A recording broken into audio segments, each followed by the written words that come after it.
mean, Riley Cooper, I mean, like, that dude deserves a statue. I mean, like, number one on your speed dial. Hey, I'll tell you what, like, I mean, I didn't know until a couple days after the fact. I was like, wait a minute, is he the MVP or like was he on the all-tournament team? No doubt about it. And then Ty Floyd, when I struck out 17, and like stole it from him. But I was like, when has a pitcher like been a part of like 5 of the 6 wins in Omaha? I mean, what a performance!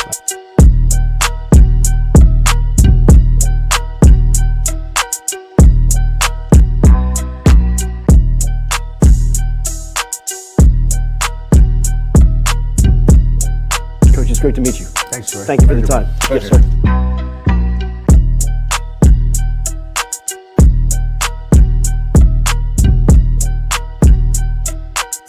Sharp a little late, boys, at the spring game, obviously, as you can see. Couple of booze cruises here to do. Let's fit. Cruise. Grand salami to the boys. Finally back on track. And I got another one coming. Don't you think I don't?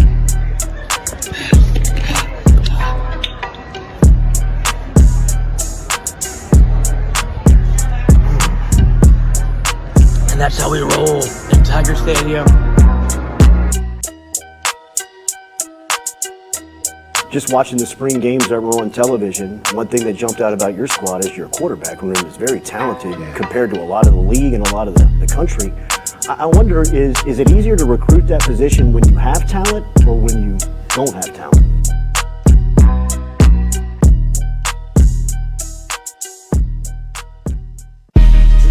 Coach Kelly, we're official. Finally, get a chance to meet you. Thought I had to get a private audience with the Pope. There's Jordy. Monday through Friday from 7 to 9.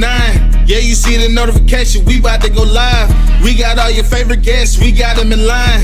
It's the Jordy Culotta Show, come have a good time. Tearing up, answering the question, I thought, my God, if she gets offered this job, she's going to take it. It's just a crazy, fun time at LSU right now. Isn't this what everybody loves?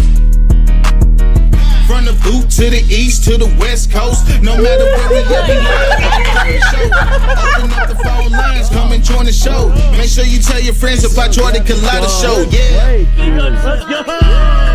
Let's go! All right. Big day. Big day. Nice start. It's the Jordy Culotta Show. Come have a good time. Coach, it's great to meet you. Thanks, sir. Thank you for the time.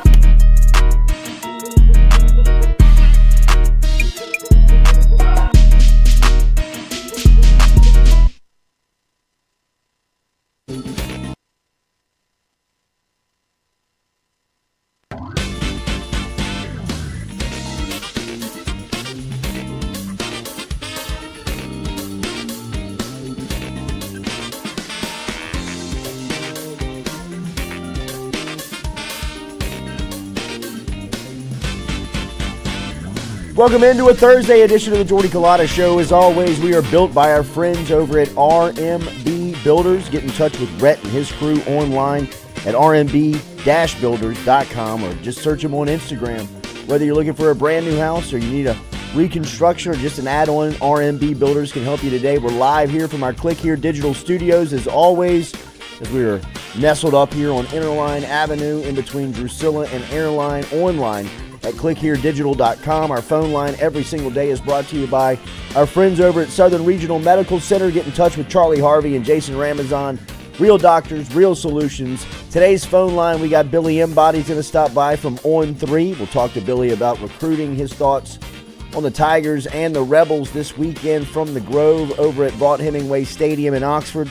We'll break that one down as well with Billy Embody coming up here at 7:15 this morning. Then at 8:15, the voice, Chris Blair, compliments of our friends over at Carriage's Clothier here in Baton Rouge, will be stopping by at 8:15 this morning. Lloyd is here on a Thursday morning. Stewie is here On a Thursday. on this Thursday morning. If you don't mind, we're trying for 100 likes per hour. We're getting there. We're doing a really good job. Keep it up. I appreciate everybody's interaction out there. We're going for 100 likes an hour and more subs. If you're out there and you're watching, if you're not subscribed to the channel, go ahead and click that subscription button for us if you don't mind.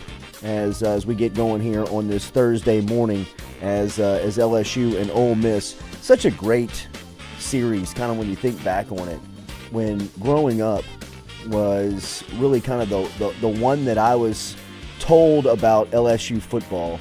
If you were, kind of born into LSU football, as I'm sure a lot of us were who were listening to this podcast, right, where you just didn't even have a choice what team you were going to choose for, that it was always going to be LSU just because generations before you had always kind of made their way to Tiger Stadium and, built their Saturdays around the program. Son, this is called Tiger Vision.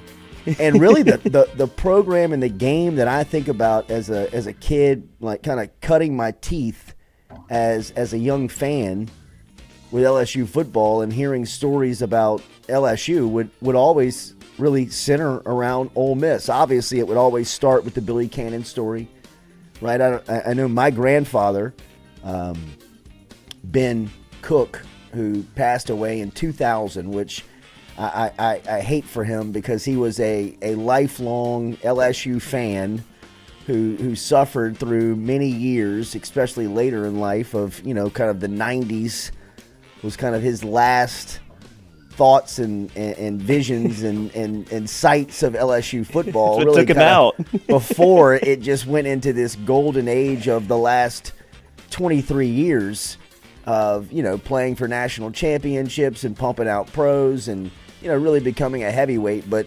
hearing his thoughts of LSU football growing up, it was always really built around the memories of the Ole Miss game. I think about when you think about rivals in the league. Alabama has Auburn.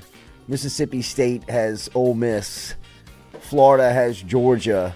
There's rivals that are built in to the league that you always kind of recognize each program with. LSU has been that program that has gone through a different rival. It seems like maybe once every decade, but one that has always seemed to stand and one that always seems to pull the emotion out of each side is the LSU Ole Miss game, right? I mean, like, if you've talked to generations above you or, your grandparents or uncles or people that have just watched LSU long before we have, it's always kind of about that Ole Miss game. And it's a little different this year because it's earlier on the calendar. Mm-hmm. Usually when this game hits, it's a little cooler.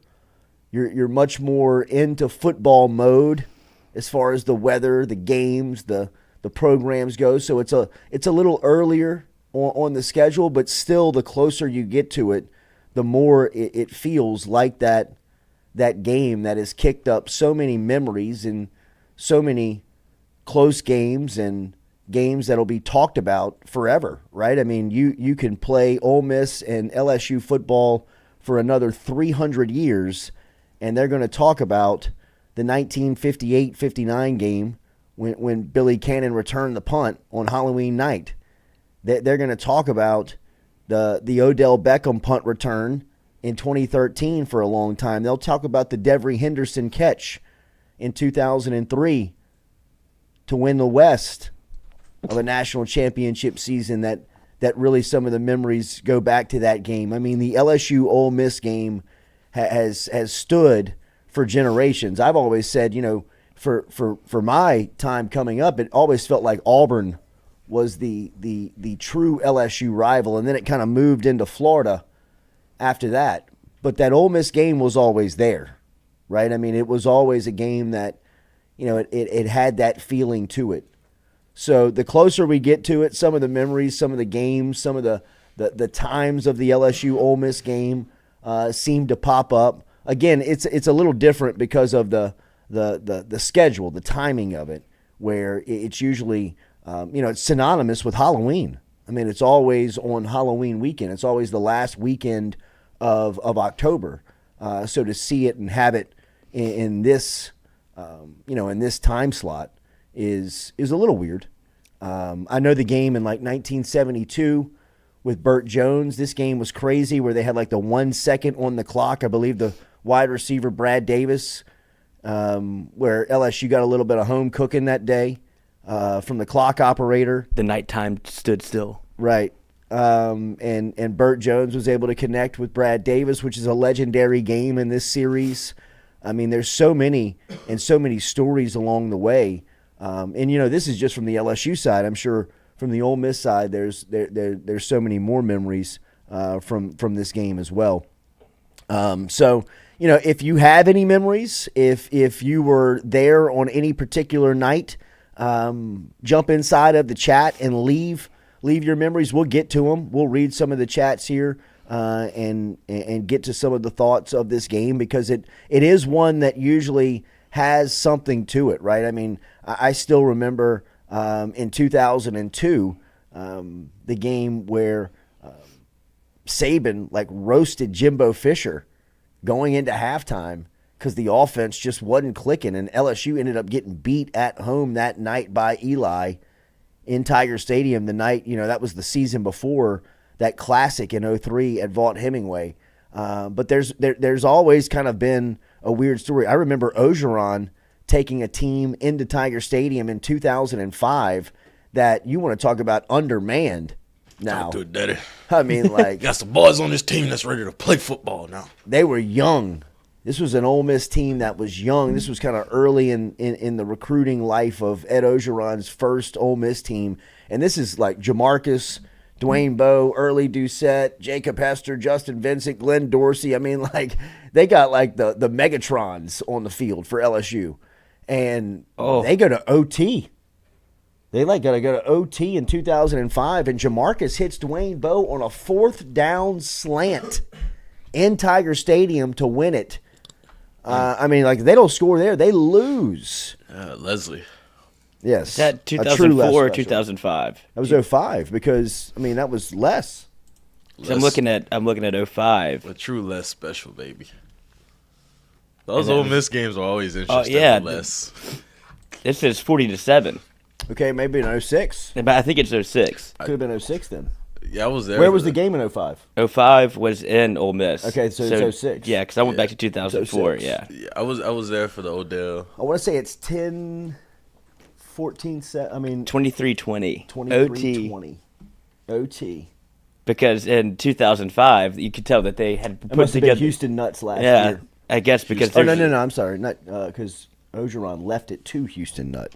This was I just thought it was interesting because they ran the ball 7 times for 22 yards. They just ran into that LSU front in 2005. That year, this game's over before it started. And with how bad Ole Miss is, I don't want to say bad, but the comparison to last year's ability to rush the ball for Ole Miss to this year, if LSU can kind of wrangle Judkins in, you can kind of make them one-dimensional. LSU has a chance to, because they got away from Ole Miss last year. What were they up?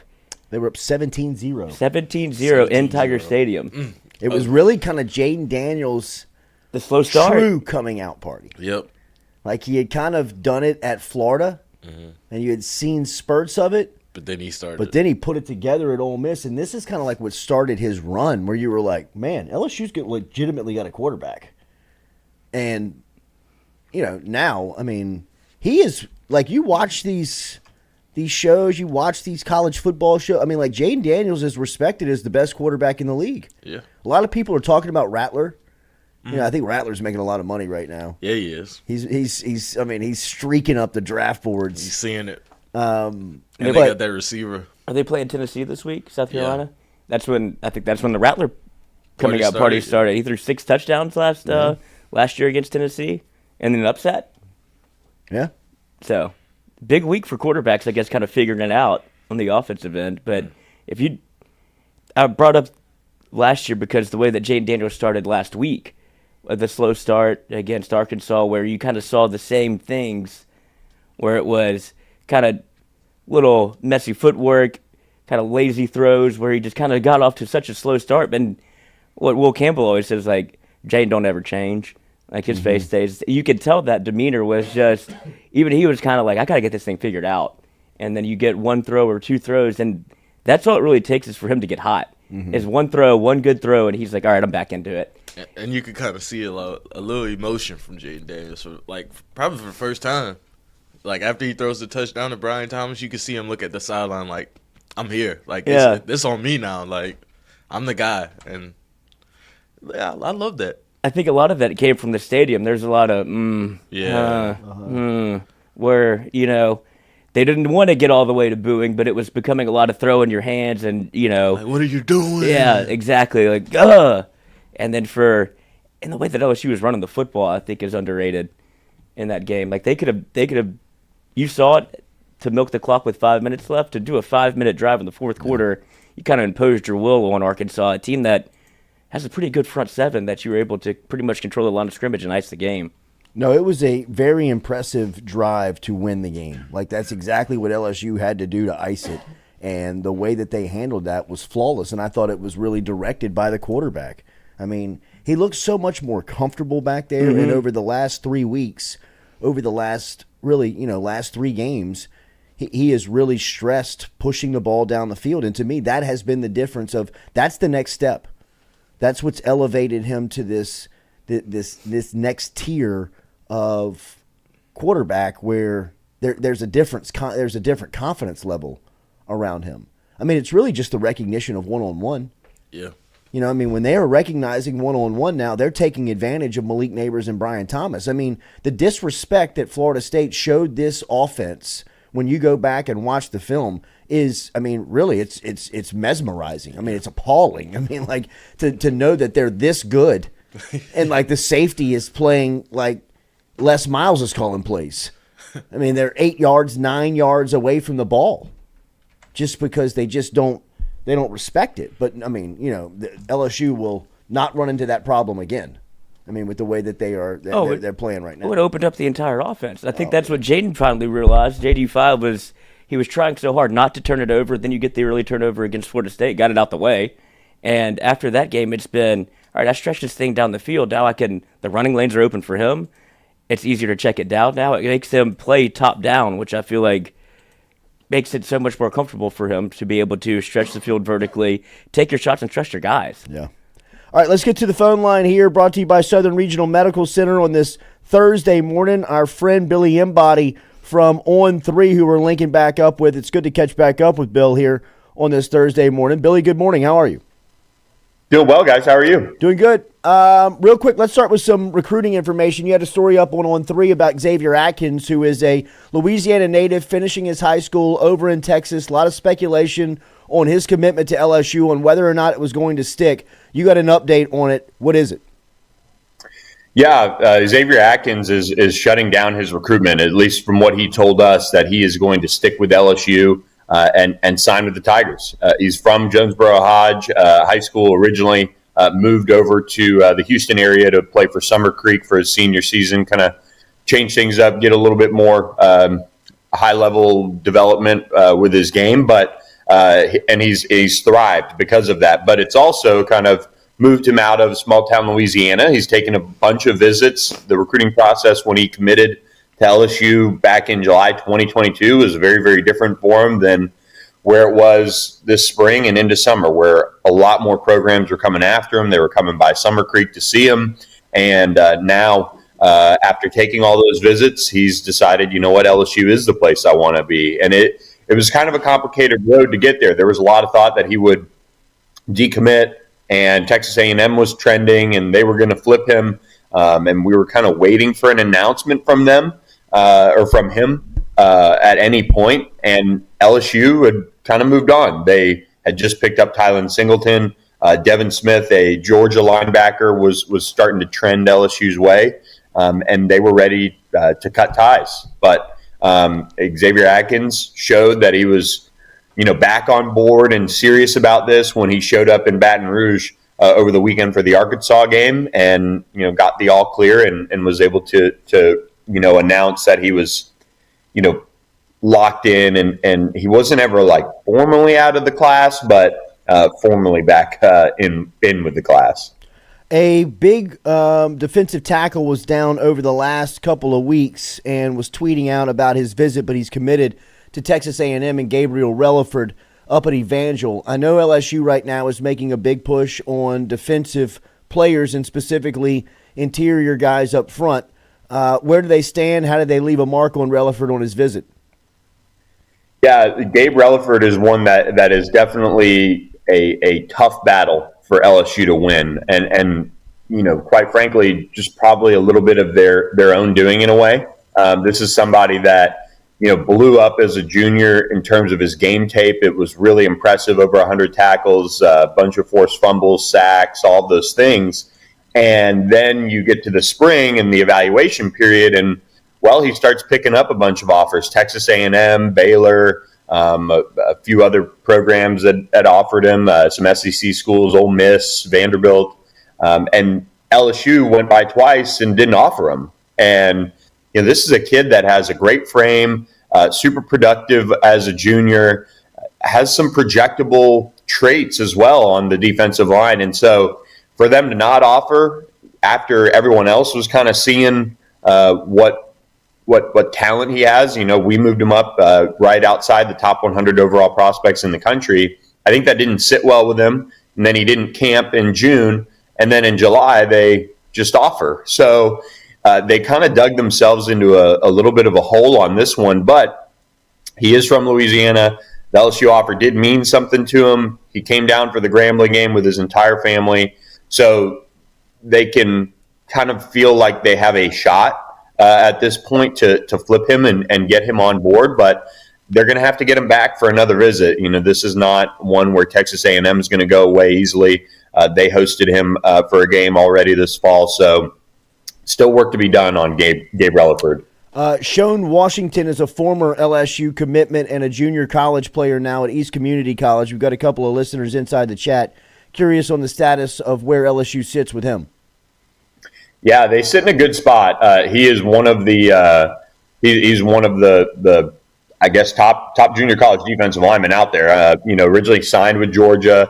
Ended up there in Athens and left and entered the transfer portal. It sounds like he's gotten everything situated at EMCC, and 6'4"-ish, 315 pounds. That's something that LSU needs to bring in as far as addressing their defensive line group for the future, because you look at Demarion Johnson, Ahmad Bro, those are guys that are committed right now. They're probably a couple years away, at least, from contributing at a reliable high level, just from getting their body right and all those things. So they have to get instant contributors in this class, and Sean Washington would be one of those guys that you could circle and rely on. So they hosted him this past weekend. He's going to Texas A&M, Alabama. There are a few SEC schools after him, but there's a lot of thought that he's going to end up at LSU.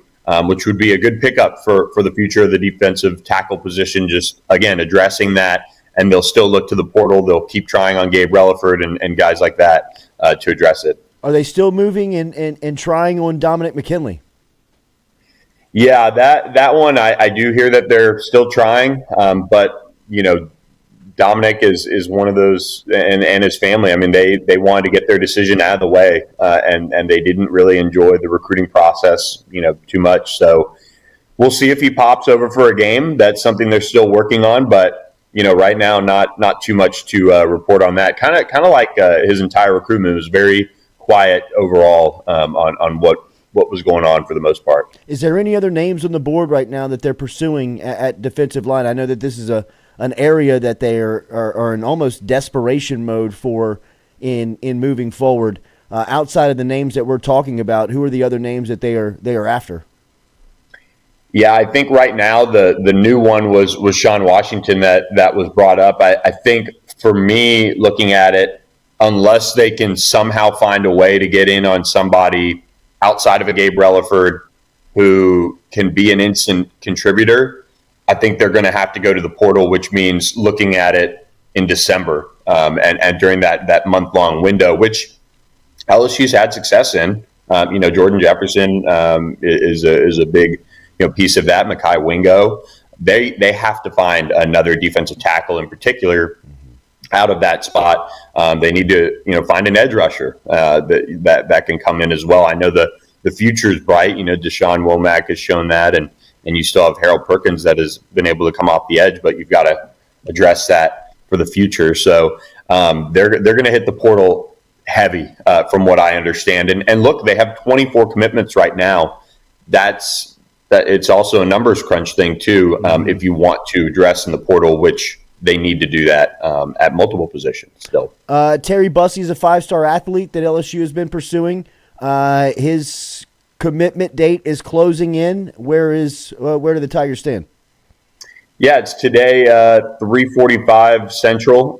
He's going to announce, I believe, and at this point, we think it's Texas A&M, barring kind of a surprise from Terry Bussey. He's an East Texas kid. A&M's done really, really well in that area, and have been considered the leaders for as long as I've been tracking the recruitment. They've been at the top. I know there was some Texas buzz early in the spring, but that faded pretty quickly. But LSU took their shot. He was one of those kids that has Louisiana ties, has a lot of family here, some LSU fans in that group, and they were kind of hoping that would help. He had a good visit, and Terry's an awesome kid who's battled through so much personal loss in his life, losing his mom, and doesn't really have any immediate family in his life. But he is probably going to end up at Texas A&M. Billy, how about the true freshmen on this team that are playing and performing, specifically Whit Weeks? Are you surprised to see him making as big of an impact here in year one as the linebacker is for the Tigers? It's funny. Matthew Bruni, who works with us, bumped, and I had no idea he was going to do that, but bumped myself and Charles Power, our national director of rankings, talking about Whit Weeks back in January, and we had both seen him at the All-American Bowl in San Antonio, and he was just one of the top 2 linebackers there, if not the top linebacker, just in terms of overall performance that week. And that's why we talk about senior years. We talked about all-star opportunities for these guys to see them best on best, because you see how they match up athletically. And I remember on day one, Whit Weeks had to cover Jahmyr Gibbs, one of the top running backs, or actually no, it was Justice Haynes, I think, whoever signed with Alabama, the 5-star running back out of in the last class. But he had to cover him one-on-one, and he's one of the top athletes in the country. And he closed the gap so well and was able to track him down. Yeah, it was Justice Haynes. And that was when it kind of clicked for me, where I was like, okay, we saw what Whit Weeks did as a senior. He played both sides of the ball. He even returned a kick for a touchdown. He has it going on. And for him to come out and have that type of a performance, it really sealed it for me as far as, all right, this guy can do this. Our thought was maybe in a year he needed, that weight room. LSU had some guys coming back, some guys coming in. But athletically, he checked all the boxes, and he has that nasty streak. So it doesn't surprise me that he's playing and getting a little bit of run, but it surprises me that it came so quickly that he's starting and doing all of those things. He's earned it. He's an awesome kid. From the other freshman, Deshaun Womack, in his production, how much do you expect his output to uptick here with the way that he's making an impact on the game? Only 5 snaps last week, but really some of the most production that the defense showed all night was when he was in there. Yeah, you've got to get him in the game. It's kind of like how Harold Perkins' role emerged last year. They threw Deshaun Womack out there, and he's got to get more snaps. So I think you'll see his role increase. It's not what he did in those snaps is not different than what we saw as a senior. And not to harp on it, but he was a 5-star for a reason for On 3. He played some of the top competition nationally and just absolutely dominated on the high school level. I mean, multiple sacks a game, forcing fumbles, hurries, tackles for loss. And so he was physically ready for this, and he added weight. And I know he missed the spring, but then it's been a process for him to get ready conditioning-wise probably for this and get used to the Louisiana heat as well. But for him to do that in such limited snaps, you've got to get him on the field more, and we love to see it. I mean, he was one of the best that I saw all fall last year and on the recruiting side of things. So Lance Hurd's name kept popping up in fall camp. We've seen him a couple of times here early in September. How do you expect him to transition him into the 5? Because it still seems like when he's out there, he can make them the best 5. It looks like they're just kind of stringing him along to get that trust. Yeah, I think that you put it in a great way. I mean, the trust with him, and also just kind of, hey, here's what you're doing well, here's where you need to improve, and let's take that game tape and then apply it in practice where, you only had in fall camp that practice tape to go off of. And yes, it's intense and it's fall camp and the SEC and all those things, but it's nothing like the games. And so you now have that where you can help him. Remember, he's only played offensive line now. I guess this would be his 3rd year. He played it as a junior and then as a senior. So he's still developing, and he is such a massive human. And as he's gotten into the weight program and added mass and cleaned up his body a little bit too, it's probably a learning process for him on how to best use his size. And so he's just continuing to come along. I think by the end of the year, he's probably in that group firmly because he does make them the best 5. I mean, just having a guy that big out there just really solidifies things for an offensive line, and the way he can move at that size too is impressive. So he's got some things to continue to learn and pick up on, but a really, really good start. Last one, Bill. I'll get you out of here. DBU. It seems like it's a far cry from the glory days of that room and that position. What is the outlook in recruiting? Because it seems like that's where that room was always built, right? From the grassroots of just high school recruiting, of bringing guys in, specifically in Louisiana. Where do they stand at defensive back, and what's the future of recruiting look like at that spot? Yeah, they just offered Bernard Causey, an Ole Miss commit who is in New Orleans, who has had a really good senior season and camped well and all those things this summer. They finally decided to move on him. So they're going to, if things pan out there, which I think they probably do, they're going to bring in another defensive back, which would, at the cornerback spot, would make it Causey, if he jumps on board, Andre Evans, who's a 4-star defensive back from Nashville, and then Kai Bates, a 4-star defensive back from Florida. And then you have Juwan Johnson and Wallace Foster at the nickel, at least in the class. And then you have Deshaun McBride and Joel Rogers at the safety position as well. I think corner is one of those positions where you can absolutely develop based on traits. And I think they do have some guys that have some traits in this class. Deshaun McBride has encouraging track numbers. Joel Rogers, we know he can roll. He'll just have to transition to full-time DB. Kai Bates has some size that you can't teach and has that both sides of the ball experience that pans out well. Andre Evans can absolutely run and roll with anyone. He's got to clean some things up technique-wise. He's played both ways. Bernard Causey has that size and can run as well. So you've got some guys that are restocking the cupboard.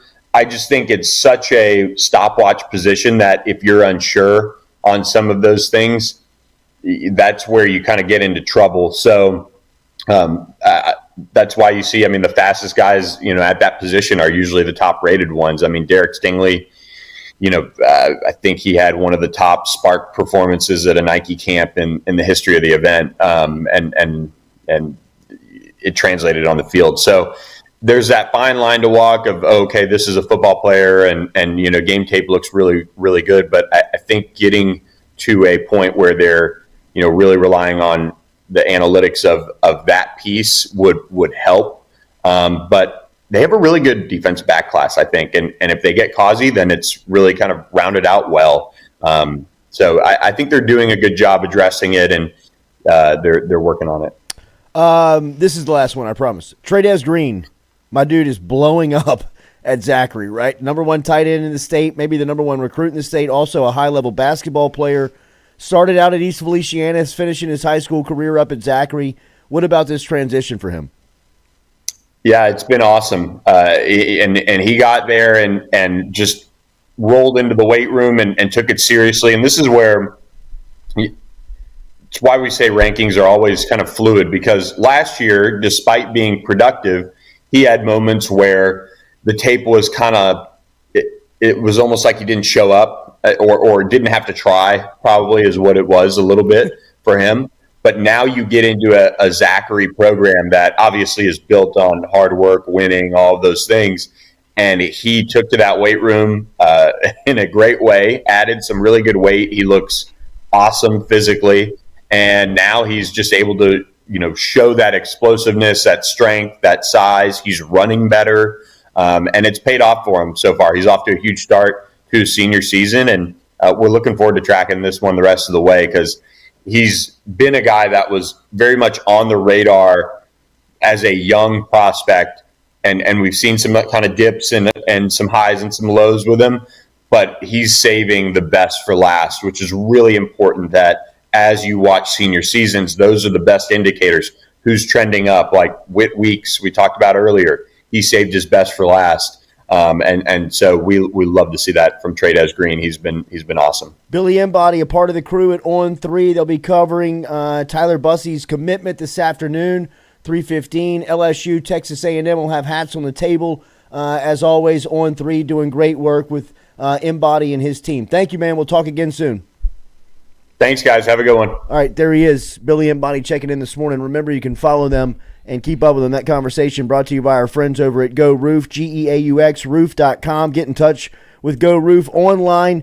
Easy to find them online at GEAUXroof.com, or 225-927-8300 is the phone number if you want to get in touch with them. Been urging you to just store that into your contacts list, save that into your phone. That way, if you ever have any roofing problems or any trouble, you can just call them up, as you'll have them in your contacts list with Go Roof. GEAUXroof.com, and anytime you dial them, you can get in touch with them, and they'll jump up on the roof, diagnose the problem, work with the insurance company, take all the headaches out for you.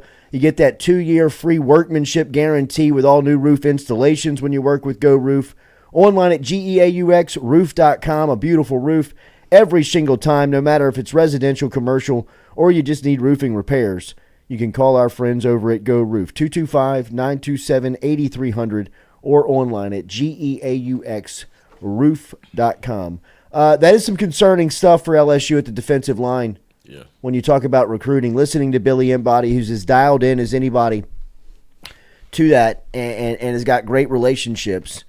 Him and his team, whether it's Spiegelman or Shea or Matthew Brune, I mean, those guys do really great work as far as, getting to know each side of recruiting, from the school side and from the player side. And when, you hear the names that are being kicked around at defensive tackle, it doesn't sound like there's a lot of hope for LSU to be able to pick up multiple prospects here. I mean, they need a couple of guys. They need bodies. They need more than 3 in this class. Really, from that standpoint, I mean, the JUCO player in Shone Washington, they need the Gabriel Relaford kid from up north in Evangel. They need Dominic McKinley from South Louisiana, and it sounds, everybody but Washington at this point, like they're outside looking in, man. Yeah. I mean, I love the roster next season, really. I mean, and look, when you talk about next year, and I know that LSU is playing Ole Miss on Saturday night, but just coming off this segment with Billy and listening to just some of the prospects and what could be at defensive tackle. As I said earlier this week, and I'll continue to harp on this, Mason Smith, from a football standpoint only at this point, is going to have a decision to make at the end of the year, and right now it looks like trending he needs to come back. Just football. Again, I always want to pre-qualify. Like, I have got no right. I got no idea. I don't know the history. I don't know the circumstances of what goes in to Mason Smith's family, the background, the financial status, all that stuff that you're looking at when you're making that choice. But if you're just judging on the football, on the field, Smith looks like he'll have to or could come back to significantly improve his draft status and make a lot more money, right? I mean, there's examples miles long of people that you can reference. That would be huge. But when you look at the defensive line room next season, right? Because I believe next year LSU's talent and roster is really what, I mean, even Brian Kelly kind of said it at the beginning of the year. I mean, we're just, maybe we're a year away. You know what I mean? You need another recruiting class to come through before you can really say this is a championship level contending team. And next year's roster, think about it, right? I mean, Harold Perkins is a junior. Will Campbell's a junior. Emery Jones a junior. Garrett Nussmeier is a upperclassman.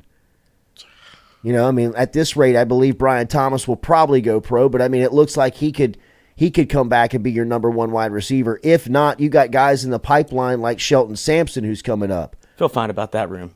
Mm-hmm. Right? I mean, you got running backs in the system like Caleb Jackson, who will be in year 2 of his development. You've got Caden Durham coming in to to the room of Trey Holly.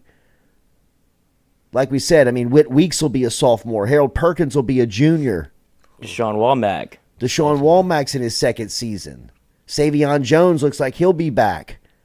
You think about Mekhi Wingo. Denver Harris. I think Mekhi Wingo will test the get waters. A grade. Yeah. I think he definitely deserves to get a grade, and his tape is. It's awesome. His tape is good. I don't know how much he'll be able to improve. He's tapped. Right? Like, I mean, I don't know if the NFL would say, hey, go do this, and then we'll really believe you can play. The guy he's done everything. Yeah. I mean, they put him outside last week, and he bull rushed the left tackle into the quarterback's legs. Oh, he had the right tackle on skates, coach. And that's the one he does not very active on Twitter. That's the one he retweeted and was like, really wish I could have finished this. And I was like, yeah, that's a draft tape. He did finish it. Yeah, just missed his foot. But that's what you expected to see from Mekhi Wingo. What you see is what you get, like steady as he goes. And like Jordy said, what more can he do? This from a stature and like size perspective, that's not what's going to blow you away. But energy, effort, and the way he plays, that's all you can look at, and that's all he can show you. So if I were him, the only thing he would do is go do it again on the college level. Yeah. I think he'll probably get a look. The Mason Smith thing is what's the most interesting because he's not 100%. He just can't be. Well, no, he's definitely not. Yeah. I mean, I don't think there's any debate on whether or not he's 100% or whether or not he's in shape. I mean, he's got a minute to go before he gets back in shape. But just to give you, I mean, like Jacobian Guillory is a redshirt junior this year. So I mean, like literally, you got to imagine he'll be back. Yeah. Yeah. Jordan Jefferson's a senior, right? Jordan Jefferson is a senior. They moved Fitzgerald West over to that side of the line. You've not seen him yet, which is. Maybe by next year, he's a redshirt freshman. Maybe by next year he'll be able to take those reps. Like we mentioned, Mekhi Wingo's a junior. Jalen Lee, who transferred in from Florida, is a South Louisiana native. I believe he went to Live Oak. Yeah. Do you know who's a player that LSU? He's a redshirt junior. That LSU probably should have get out the portal, but Florida wouldn't get him. Cam Jackson. I don't know if y'all remember him. Absolutely, from Memphis. Yes. It was an LSU commitment. Yeah, he was committed to LSU until signing day, and then Yes. just one day, I guess it was it grades or something that he couldn't. It was get into LSU? something that came down to, I believe it was academic, but pulled all the strings. He's our best. He's our best defensive lineman. That's by far. It's not even close. No. But I mean, like, those are the types of guys like that LSU has missed on, and it's just interesting. Those are the to ones see. that you have to like. I mean, he's a North Louisiana native, I believe. Yeah, he might be closer to here. I forget where he's from. But if what I think of when I think of LSU football is obviously DBU and almost D-line U, and those are the two spots where it feels like next year you're not sure what you're really going to get. Well, I mean, you'll have Denver Harris back at a corner. Hopefully one of these true freshmen coming in. I mean, it's not a bad class of defensive backs. No, I like the defensive back. I like the guy. I love the Kai Bates kid. Yeah, Kai Bates is a stud. All of those kids have all of those kids are verified size and speed. Yeah. And that's really all you're looking for in a DB. You could put him out there as a freshman, and he probably won't have many struggles. He'll have some struggles, but not as many as what we're seeing now. So do you think they go more towards the portal for – obviously you saw – it feels like it's moving from defensive back was where LSU needed to get help in the portal. Now it's defensive line to where you're kind of not recruiting both at the same time, or you're swinging and missing on one position or the other, because obviously you saw how much they had to fill in at DB, and that's like, this isn't how we want to do it at LSU. We want to be able to recruit and turn into players as opposed to go get people out the portal. But now you don't. And obviously the Jimmy Lindsey situation is not helping, and it's unfortunate. There's nothing you can do about it. But not having a defensive line coach for the majority of the year and majority of the recruiting season, it feels like you're kind of stuck. Well, I mean, and that's why you can't miss on Relaford and you can't miss on McKinley. You know what I mean? That's why it makes those guys so important of what you're doing, because you're now in a bind. You're in a bind. Like, you're in a situation. You're in a bad spot, because not only that, you're looking at a roster that is complete everywhere else. I mean, you know what I mean? Like, or at least complete enough to compete. Mm-hmm. You know, enough to win and compete for championships. Just might not be as strong up the middle. That's where you got to. Well, you'll be strong up the middle with Whit Weeks and Harold Perkins, but then you look at the D-line, it's like, wow. Yeah, but you're moving you 5 yards off the ball and just getting to the second level. Yeah. Doesn't really matter. You can't maneuver that way. And if you consistently could run the ball against any team, doesn't matter how much pressure you can get on the quarterback if it's 3rd and 3, 3rd and 2, all night long. Yeah, that you can't be. You've seen it. It's a tale as old as time. It's offensive line and defensive line. If you don't have both, I mean, that's it's almost impossible to compete for a championship. You can't hide a bad defensive line. It's impossible. It's impossible. Ask Colorado. Right. If you could hide a bad defensive line. Exactly. And depth. Exactly. I mean, it's almost contingent on Mason Smith coming back. Mason Smith coming back for LSU is enormous. I mean, that's why I asked about Mekhi Wingo, because they could both come back. Essentially, like you said, Mekhi Wingo's tapped on his potential. I mean, if Wingo comes back, that's a coup. I mean, I'd appreciate him. That would be enormous. But I don't know what he gains by coming back. Right? I don't know what he's going to put down on film that he hasn't already done, that the NFL would learn and say, hey, if you go do this, we'll draft you. Yeah.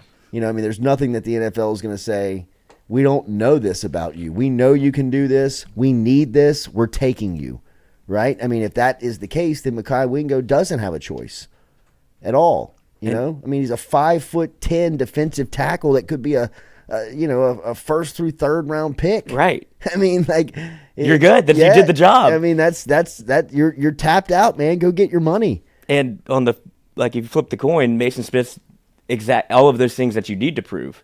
Yes. Right. We see it, except you've got the size, you've got the strength, but we need to see the tape. Because you have, 6 games his freshman year? That's pretty much what he has 6 starts. Yeah, I mean, that's what you're basing it off of. Oh, it's all potential based. He's putting down some, okay film. I think early on, I thought the Mississippi State game, he really showed how he can just sat there and gobble up double team all day. I mean, LSU really had 5. The 5 sacks they had against State, 4 sacks they had against State. I mean, he should get a half of all of them. Yeah, he was pushing. I mean, he's taken up 2 people. So, I mean, he's doing what he will be paid to do. He's going to be like Al Woods. Yeah, but I think he could be more dynamic than that. And I think he thinks he could be more dynamic than that. I've heard that, and I know that, but other than him doing that at Terrebonne against, right, 5'9", and I'm not. Oh no, I know. Same thing with Al Woods. You kind of are what you are. Yeah. And I mean, Al Woods is in his 17th year. I mean, how long has this guy been playing?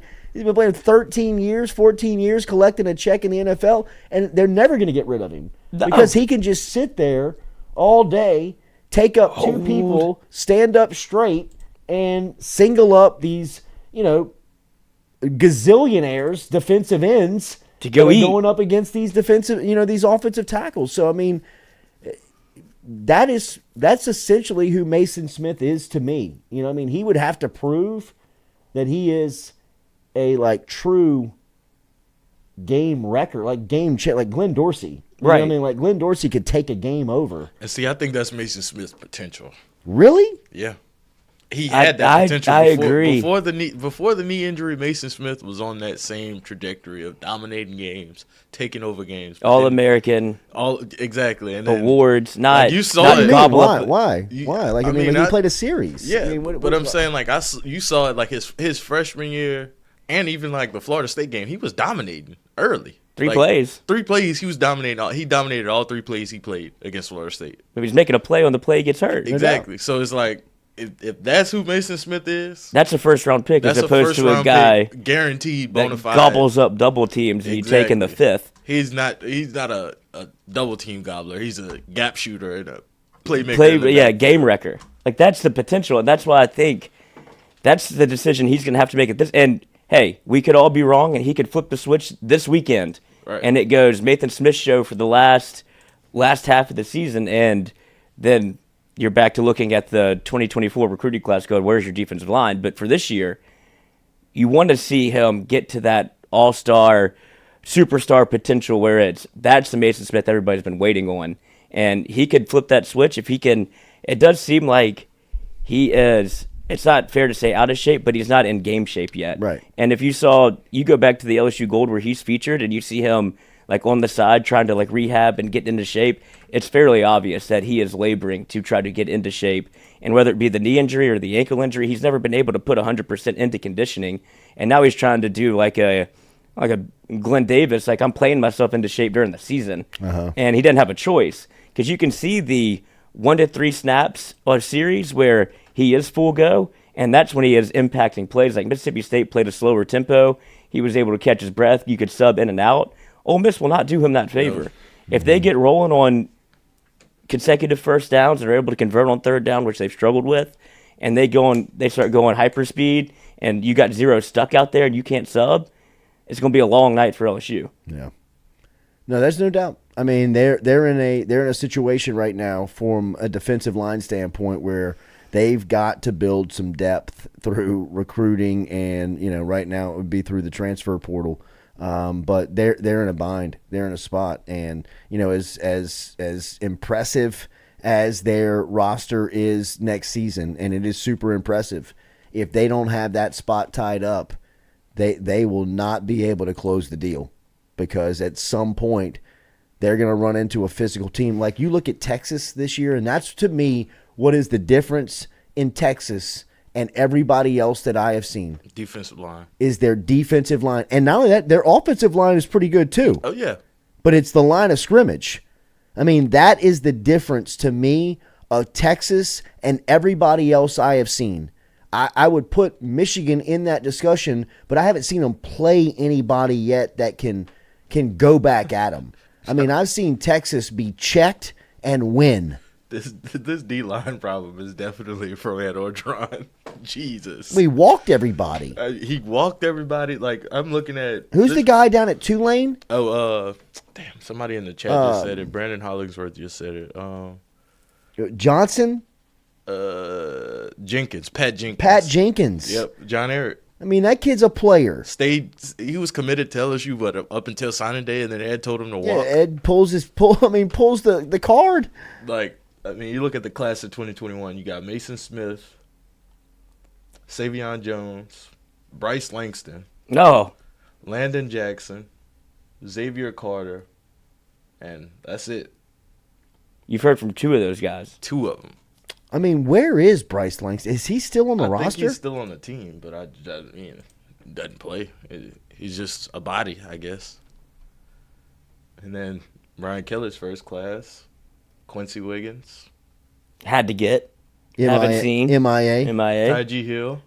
MIA. Fitzgerald West. MIA. Makai Wingo. Player, but transfer portal. Yeah, that's... Oh. I mean, and you got nobody there to develop them. That's it. Well, I mean, Ed's out there. Talk to it, Daddy. Remember, Daily, we're brought to you by Hughes Mechanical. They're in a spot. They're in a bind at defensive line. Come on, Mason Smith. They're in a bind at defensive line. They either need to break the bank and go get somebody that they know is going to be there that can recruit at a high level. Yeah. Or they just need to put Frank Wilson in charge of the defensive line room of recruiting and just say, man, go save us. How many Frank Wilson Band-Aids do you have? I don't know, but they better patch the one on the defensive line group. Because I could guarantee you that Bernard Kelsey offer was a Frank Wilson offer. Yeah. New Orleans kid, that's definitely a Frank Wilson offer. LSU probably was like, oh, we don't know. Too late. Bet on the New Orleans kid. I brought the offer in my pocket.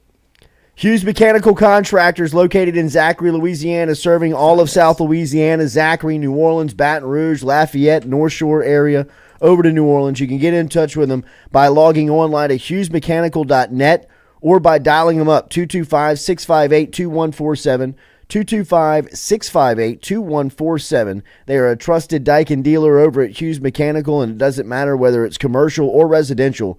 They can help you today. Online, hughesmechanical.net. Second hour, we're going to talk to Chris Blair. The voice of the Tigers will be here at 8:15. We'll talk to Blair about the matchup this weekend as they travel over to Oxford, Mississippi. Tonight, the Brian Kelly radio show.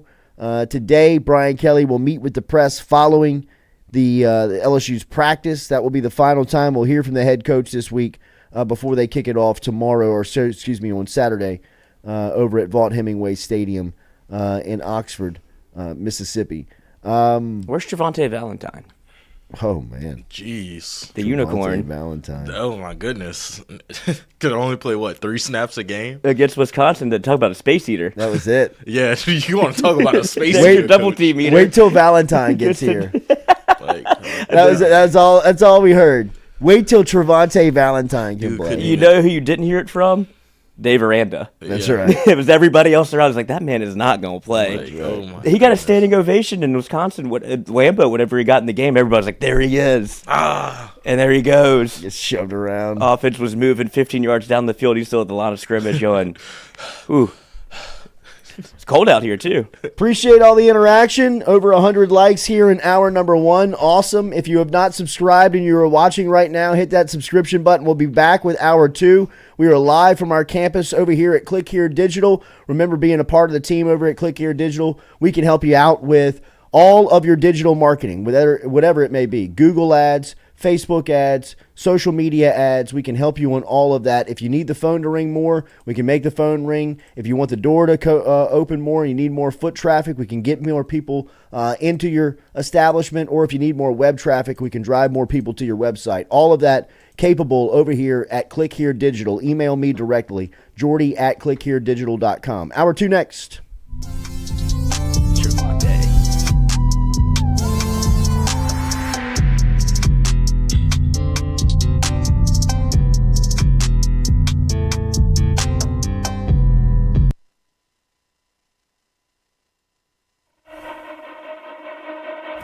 If you're in the market for a mortgage lender, you need to start with Doug Bickley and his team. Bickley has built a crew with over 50 years of combined lending experience. They've been in business for over 20 years, and they love helping their clients achieve the American dream of home ownership. They're also key with working in real estate agents and helping their clients getting same-day pre-approval. They average about 1 buyer a day getting them in a home. If you want to get in touch with Doug and his crew, it's easy. Call them 225-214-5154. 225-214-5154. Go see the Bickley team today. They're located on the corner of Coursey Boulevard and Sherwood Forest right here in Baton Rouge.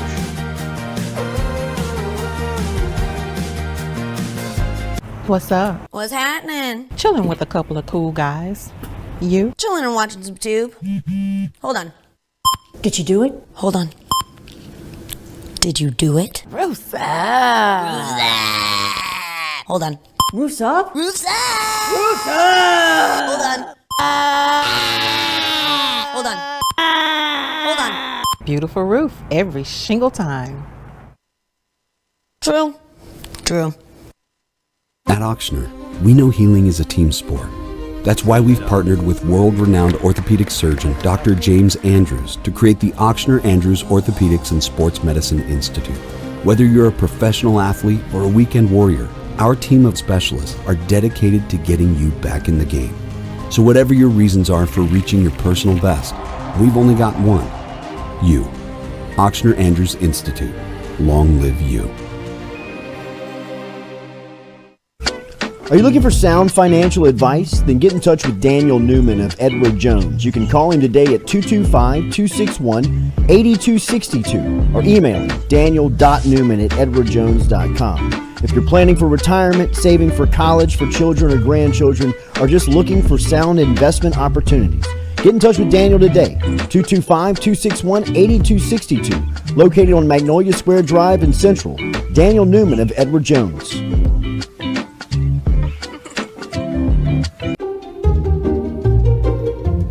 You can't put the cart before the horse.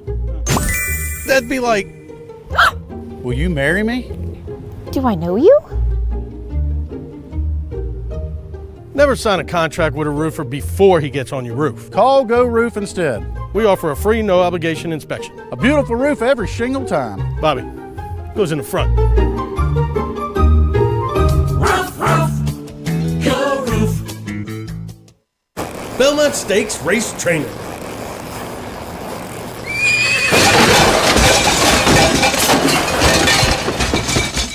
I'm sticking to roofing. Roof, roof, Go Roof.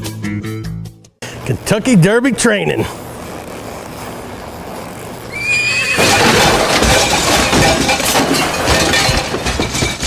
I'm sticking to roofing. Roof, roof, Go Roof. Offensive player of the game from LSU, Joe Burrow. Football is life. Football is Joe Burrow.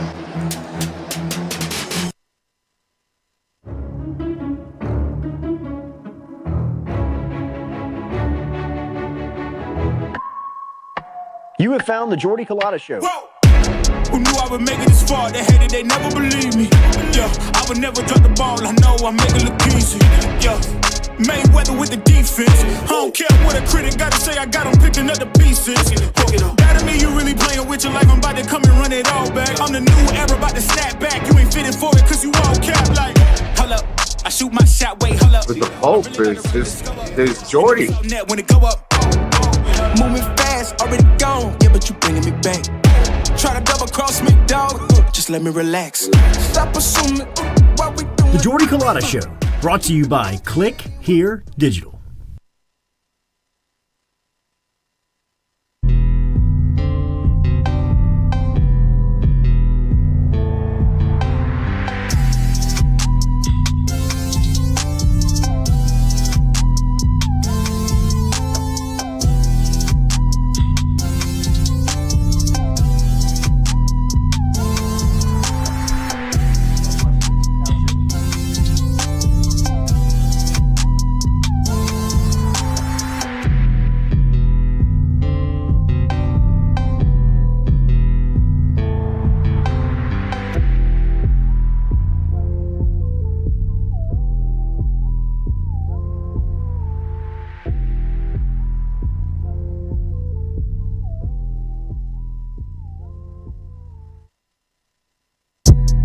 Welcome back here to a Thursday edition of the Jordy Culotta Show, live here on this Thursday morning from our Click Here Digital campus.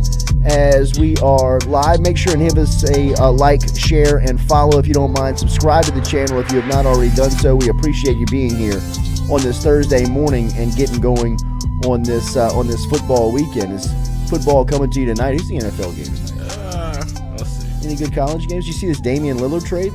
Yes. Boy, I got some Miami fans that are hot. Oh, they are hot. But they are hot. Mike Ryan looked like he was going to off himself last night. Said collusion. You know it's bad when you're screaming cheating. Like, just like they're cheating us. But somebody asked Dame a long time ago if he had anybody in the NBA who he wanted to play with, he said Giannis. And Giannis picked him first in the All-Star game. Yeah. So. And then Jimmy Butler comes out on IG and says, y'all look into this for tampering. Yeah, you didn't hear it from me. Everybody in Miami's claiming cheating. Yeah, like Miami's never done it. I'm waiting for Riley to come out with his pitchfork. Thursday night football, who we got, Stu? We got Middle Tennessee and Western Kentucky. Over. Temple and Tulsa. And Jacksonville State and Sam Houston is... We got Detroit Lions versus the Packers. Detroit Lions at the Green Bay Packers. Coach, the Detroit Lions have kind of been pulling me in. Look, man got me last year. They kind of feel like they're like the New Age Saints. Yeah. You know, like they're kind of built like the old. They remind me of the early Peyton days of the New Orleans Saints, where it's just young, fun. Coaches saying crazy stuff in the media. Everybody kind of likes you. You know what I mean? Yeah. Some people are turned off by you. It's all these things. But, I mean, at the end of it, You're relevant. People are kind of fearing you, right? Yeah, I mean, I would. Hell yeah, I would. I mean, we were talking about the NFC quarterback situation going into the season. One name that we never brought up was Jared Goff. And, I mean, who's better than him right now? Number 1 pick, man. Who's the best quarterback in the NFC? Jalen Hurts. By how much? I guess just because of the team. Yeah, absolutely. The team makes him better, but I mean, I he's love still Jalen making Hurts, plays. but Jared Goff is playing the quarterback position in the NFC right now, as good as anybody. Kirk Cousins is still out there. Kirk Cousins. I mean, can we give up on that experiment? Somebody said Kirk Cousins and Justin Jefferson are just the modern day Matt Stafford and Calvin Johnson. Oh no, because Justin Jefferson's like on pace to beat Calvin Johnson's single season receiving record. But Minnesota does. I mean, they got a chance to save this whole thing with this quarterback draft. Yeah, like I mean, they could just continue to lose. But you can keep this. You can keep this deal together. I mean, you could put weapons everywhere. You could have weapons everywhere, and you could have a quarterback on a rookie salary. Yeah, for 4 years. If you hit right, you could pay Justin Jefferson. You can wait till Jordan Addison needs his. You can continue to keep these guys in Minnesota. Play on a rookie you got to hit though. Yeah. I mean, you got to. But you know, I mean, the good thing is it looks like the field is. Yeah. Dude, look at the Vikings. If you can't get, I would say if you can't get Caleb Williams for the Vikings, my second choice would be probably like Drake May. That's who I would go with. I would go after Shador Sanders. Yep, that's if he comes out though. I mean, Deion's telling him he can't come out. I mean, is he really going to turn down a top 10 pick? No. But there's no way he can, right? I mean, like he legitimately. I mean, I can't fault the guy for dropping back behind that offensive line. Oh God, I wouldn't want to go go back. Get that guy either. killed, man. Most hit quarterback in college football. Yeah, I wouldn't want to go back, but I mean, like Deion's telling me he can't go. Yeah, but I mean, like, is that for the Deion Colorado experience? And if it is, I get it. That's a great recruiting token. Yeah, you know what I mean. Like that's a great recruiting ploy Got my that son Shador's from coming you. back. But I mean, when it comes down to it. This is Shador's life, right? I mean, like, he's a top 10 pick. And Deion would never actually make him stay. He wouldn't pull the dad card. I think he would. I would honestly say He'll that definitely Deion have might. a soft pitch for him to be like, look, we can do this. I'm bringing these people in. You could win a Heisman Trophy just like Dad tried to do. Did he win the Heisman? He didn't win the Heisman. He should have won the Heisman. Yeah. But, I mean, if he goes out and he goes to the Vikings are 0-3. With combined losses by 3 points, 7 points, and 4 points. So they've lost by a total of 14 points. 0-3. Last year they did the exact same thing but flipped it, where they won every game by 3 points. They're the NFL personified. Mm-hmm. Where one break one way or the other, and you're looking at 3-0 or 0-3. Kirk Cousins is getting that brain scanned again. He's got to be looking at the car, staring at his phone. This man is. Am I paying attention? Too much attention. Tuesdays. doesn't go to the facility on Tuesdays. Oh, that's right. I bet he is now. Off day. I spent it with my family. But yeah, well, to your point, I guess would Goff be the second best quarterback in the NFC? I mean, who would you take over him at this point? That's a tragedy. Every good quarter. So there's like the top 10 quarterbacks are all AFC. I mean, stop me when I get to an NFC player. Patrick Mahomes, Tua, Josh Allen, Joe Burrow. All AFC. I mean, Aaron Rodgers would be in that mix if he was still healthy. Mm-hmm. Trevor Lawrence. Dak. Go Dak. Would you take Stafford over Goff? No. Did you take Dak over Goff? No. I don't trust that man at all. He's tight end playing quarterback. I'm wondering if I'd take Derek Carr over Goff. Ah. Ooh, that's a good question. Derek Carr is better built for the situation he's in than Goff would be. Lamar Jackson, AFC. AFC. Yeah. I mean, we've named all the best quarterbacks on the planet. Yeah. I mean, those are the best quarterbacks in the world. All play in AFC. They all play on one side of it. That's not good. AFC is going to be Jordan Love. I'm out on the Jordan Love experience. Brock Purdy. Hey, maybe. Purdy might be the best in the NFC. Purdy might be the best the NFC has. Purdy Bird. Mr. Irrelevant. Wait, don't the Dolphins play the 49ers soon? That should be a good one. Dolphins play the Eagles on Sunday Night Football in like 3 weeks. That's the one that's going to be. The Dolphins have Buffalo this week. Doesn't get any easier in the AFC. No. Tua said this is the most fun he's had playing football since Alabama. Looks like it. Keep your head on a swivel, Tua. Yes, especially, is it at Buffalo or in Miami? Week 4, it's in Buffalo. Yeah, keep your head on a swivel. Watch out for those dildos. And they go to the Eagles, too. Keep your head on a swivel. They go to the Eagles. They play, I guess this is like a London game. They play the Chiefs, too. Yeah, nice schedule. Cowboys have to go to Miami. Who's Saints got this week? Tampa? Yep. Yeah. Tough game to not. It feels like it's trending. You won't have Derek Carr at quarterback because that AC joint, and it's just such a brutal game to not have your starting quarterback when the NFC race is kind of feels like coming down between the Saints and Tampa. And now you don't have your quarterback going into Tampa Bay where it's your second divisional game, and you'd like to be able to stack these wins a little bit. You get one against Carolina, and now you have to – is it at Tampa or in the Dome? No, it's in the Dome. In the Dome. But if there's a silver lining, Jameis Winston revenge game. Jabu wins. Always works out. Jabu. That still it might be the top 5 mic'd up moments of the year already. Deep ball, yes. Yup, yeah. But behind that offensive line, it doesn't matter who's playing quarterback for the Saints. Could be Lamar. All right, Chris Blair is going to be in here. We're going to get back to you're already out on the Saints. LSU, Ole Miss. His trainer told him be prepared.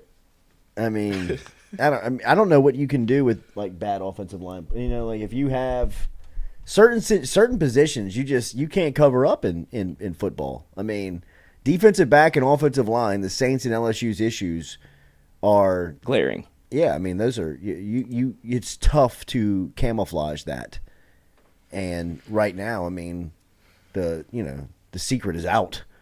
You know, both of those units are just wobbly, struggling. So, what do you want to see from the Saints, the LSU defensive back room? Like, is it as easy as one player being out of position or eyes in the wrong spot, trying to make too many plays, or is it fundamentally? I don't know how much you trust the back four. Sometimes I think it's a mix of a lot of things. Well, that's not good. I know, but like sometimes you see eyes in the backfield from cornerbacks who are in like not press man. So that's one issue.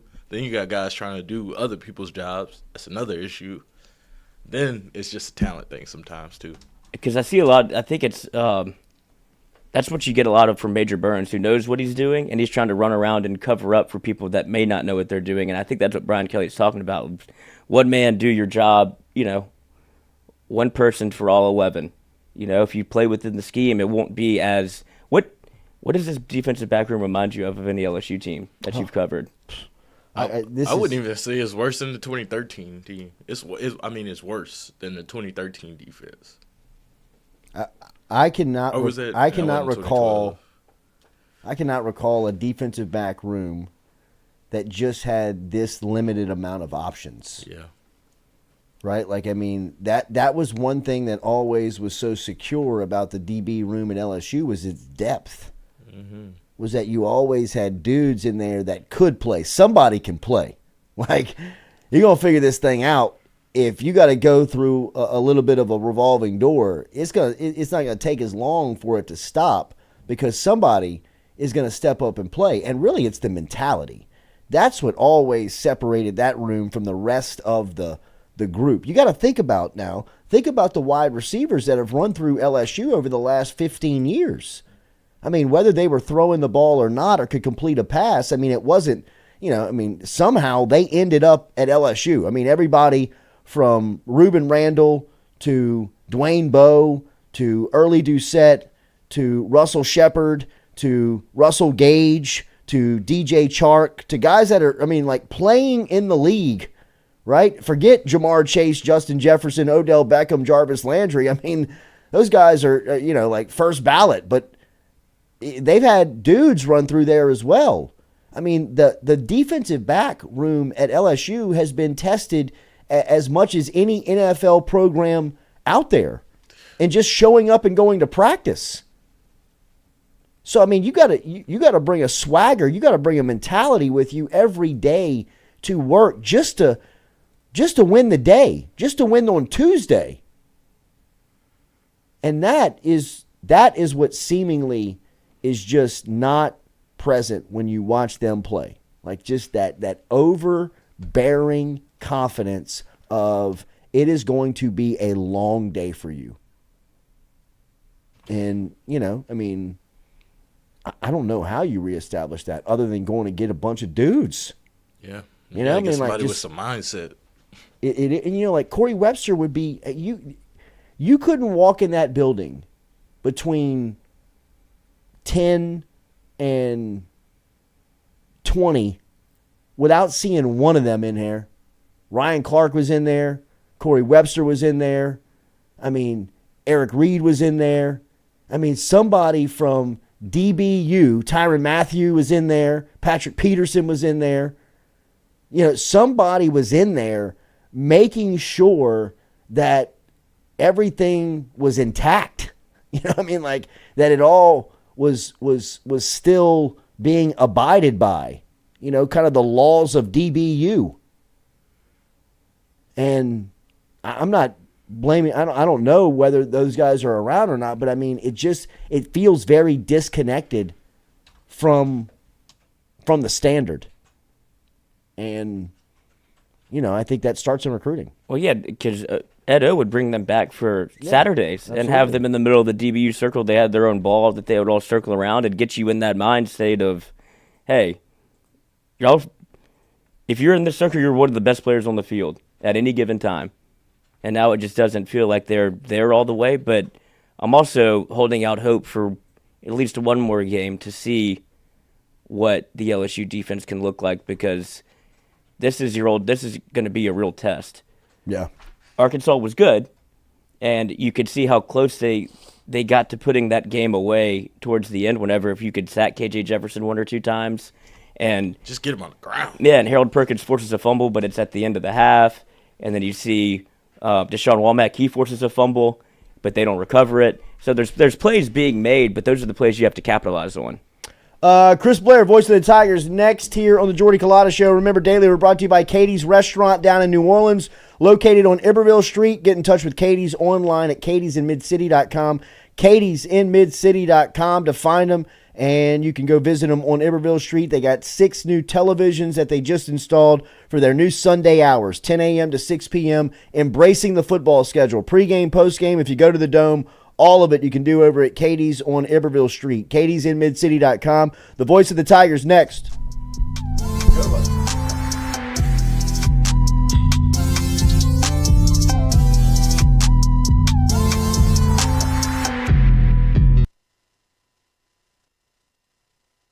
Red Stick Sports, a local staple in Baton Rouge to all sports fans, was founded back in 1981 and has remained a family business for over 40 years. Today, they still have the great selection on the floor, but they're also a leader in custom apparel for businesses, sports teams, and other groups. Take it from us, everybody over here at FM Digital Media. They help us out with all of our apparel. Let them help you out today. Go ask for Cody over at Red Stick Sports. Check him out online at redsticksports.biz. The Jordy Culotta Show is brought to you by A-Bears Lawn Maintenance. Commercial or residential, A-Bears Lawn Maintenance is ready to work. A-Bears can tackle all your homeowners association requirements. Call Blake at 225-485-5555 8022. A-Bears Lawn Maintenance.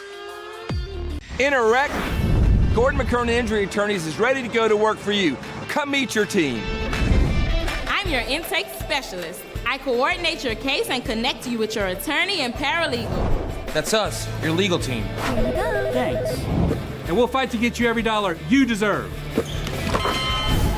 I'm your settlements and disbursement manager, and I'm here to get you paid on time. I'm attorney Gordon McKernan. Put our team to work today. Just call us. Get it done.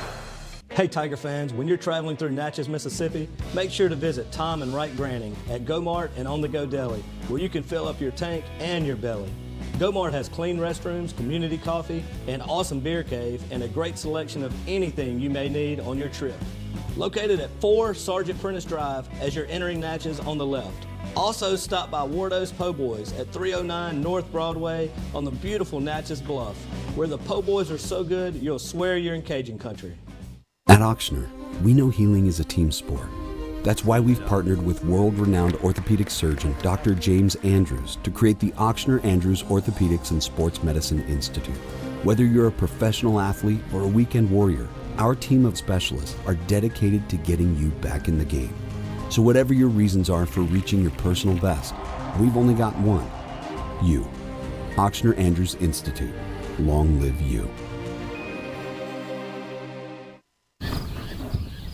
All right, buddy. Make it a good shot. Oh, yeah.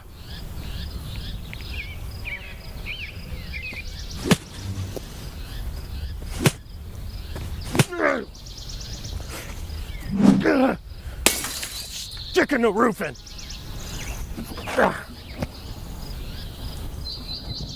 For a hole in your roof, for a whole new roof, go roof.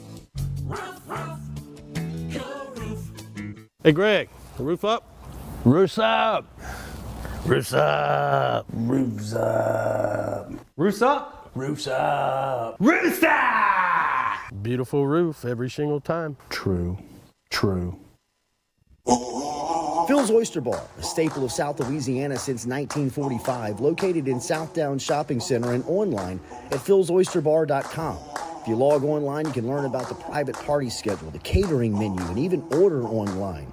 Daily lunch specials Monday through Friday. Learn about the history when Gus Piazza took it over in the early 70s, made it an absolute stop-in for everyone who came through Baton Rouge, and now Anthony, his son, carrying on the tradition.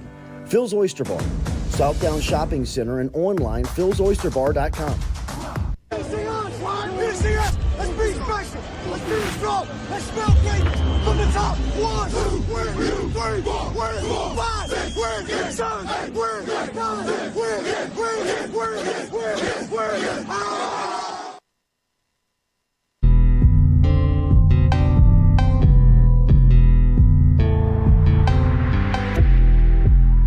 All right, welcome back here. Jordy Culotta Show, as always, built by R&B Builders, live here on this Thursday morning from our Click Here digital campus, where every Thursday we talk to the voice of the Tigers, Chris Blair, who is with us every week. Compliments of our friends over at Carriages, where you can find Chris wearing the Carriages gear every Thursday at the radio show, every Thursday at his appearance here, and then, of course, inside the booth on Saturdays.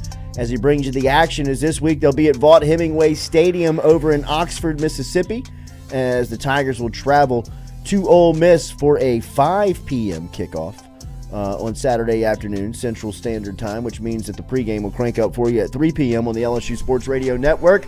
Compliments of Carriages. Chris Blair back with us. CB, good to see you.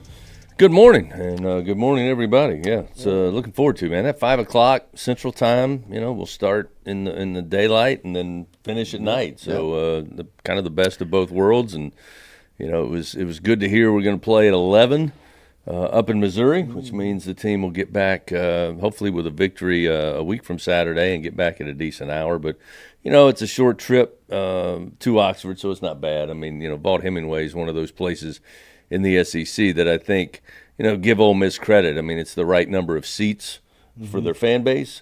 The infrastructure with the lights and the sound system, I mean, is top-notch. Should be a great atmosphere. I was talking to David Kellum, voice of the Rebels, yesterday, and he said all of the catering and tailgating people at Ole Miss say it's going to be a huge crowd. They're bringing in extra hands to get it ready. So it should be exciting. You're a good historian. You've been around sports nearly all your life, following it, listening to it on the radio. What is this LSU Ole Miss kind of rivalry, kind of the history of this series mean to somebody who's, not an outsider, but somebody who came in who understood kind of the landscape of sports when you got here? Yeah, I think that when I hear LSU versus Ole Miss, you immediately think of a classic SEC battle. I mean, we live in a world now where realignment and, USC and UCLA are going to be in the Big Ten, so geographically none of that makes sense. But when you say LSU and Ole Miss, I mean, it just brings up, obviously, Billy Cannon's Halloween run, the years with Archie Manning. I was looking up the rivalry because these two teams started playing football in 1894, and Ole Miss has 41 victories. Wow. LSU leads the series in a big way. But of those 41 victories, 37 of them, Jordy, came before 2002. Damn. So now you look at this rivalry since 2002, and LSU certainly has had the upper hand. So, but that goes to show you again, there were times where I think LSU and Ole Miss were, one of the best rivalries in the SEC, and probably there's a group of fans, older fans, who still have this intense hate for Ole Miss, and likewise Ole Miss hate for LSU. But it's interesting because LSU is one of those teams, and we've talked about it before. It doesn't have a natural rival. Right, we were talking about that in hour one. Yeah, you got Mississippi State and Ole Miss, obviously, Auburn and Alabama, Georgia and Georgia Tech. I mean, you can name them all. But LSU is interesting because depending on what period of time, what decade, there could have been a rivalry. You think about Alabama and LSU today is the biggest game of the year for really both fan bases and for college football fans. But Alabama LSU wasn't a big rivalry for many, many decades. My high school college career was Auburn. Yeah, Auburn and LSU had their run. Obviously Ole Miss. Then it was Florida. Yeah, LSU Florida. So they've kind of had different rivalries, which I guess probably fits well. Considering how much things are going to change, and geographically, I think Texas A&M thinks it's a rivalry. I know a lot of LSU fans don't see it that way. Took them a while to win one, but they finally did. But played 2 games and won. Right. Geographically, battling for recruits and corporate dollars and eyeballs, all that stuff. It's a natural fit, I think, for A&M, LSU, and Texas. Yeah. I mean, you think about it, for sure. Just being a border war. But yeah, Ole Miss LSU, man, that just sounds like SEC football. It does, right? Last Saturday was cool. I mean, just the weather was good. Everybody turned out, and then LSU won the game. What was your experience like? I've said it before: 34 is more than 31, and that goes in the win column. It's interesting. 4 years in a row, it's been a 3-point game, and I think we all got to the fourth quarter and kind of felt like, this is again going to come down to who has the ball last. As it turned out, it wasn't the team who had the ball last because Arkansas got the ball back with like 4 seconds. Yeah. But hey, you get the win. KJ Jefferson he causes trouble. LSU didn't have to face him last year later in the season. Yeah. But you see what he can do. I mean, when you're 250 pounds and can fight off the initial surge. I mean, it's one thing to get a tight pocket. It's another thing to bring pressure. But it's a whole nother ball game when you've got guys grabbing and cannot get him on the ground, and then his ability to extend plays and find one of the slowest guys on his team to get a 59-yard touchdown. But, hey, you get the win. Now you move on. I think the biggest takeaway for me is how much did you learn, how much can you point out in film this week of how important it is if you're going to bring pressure, you got to get home. Mm-hmm. Now, obviously, KJ Jefferson's got about 30 or 40 pounds on Jackson Dart, but a similar player in the sense that he's a very good runner and will look to run. So if you let him get to the edge, he's going to hurt you.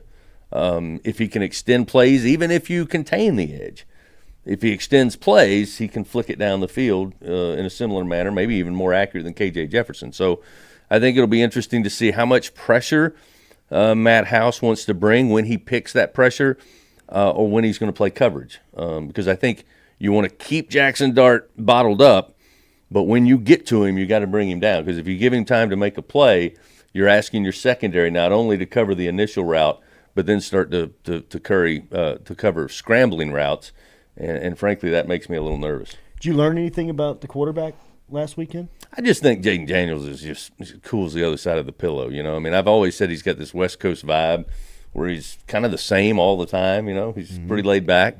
And, you know, he's never too high, never too low. And what I liked about it was I think he was a little amped up to start the game against Arkansas. I mean, he was making throws that looked like he just had too much juice. I mean, he was missing badly. Yeah. And then, you know, got that one hit to Thomas there late in the second quarter. And then those next 3 drives, I mean, you saw one of the best quarterbacks in the country. Yeah. And, again, that's a good thing. Like sometimes you can look at a guy and go, you know, I don't know that there's enough fire.